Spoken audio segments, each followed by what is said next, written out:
I've been using it since I've been here. So going to the user conference, I was skeptical about if I was gonna, learn anything or catch up anything or improve on anything. And when I went there, I was absolutely amazed. Just different tricks and shortcuts and just ways of making things easier.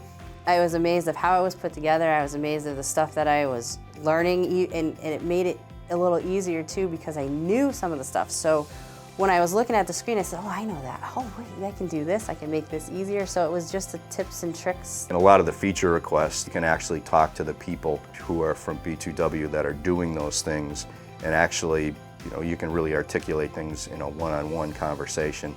It makes you look at things a little differently of how to use the software. And you can also network with other users and people all over the country who are not your competitors. With different kind of companies using it and their applications of how they use things, and you say, hey, look, you have a maybe an out for that, or you have a fix for that because you look at it this way.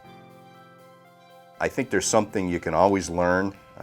I know that I don't think I'm the greatest user in the world, and there's always new things. Each of them I've learned something new, and I come back and it's like, hey, look, hey, we can do this.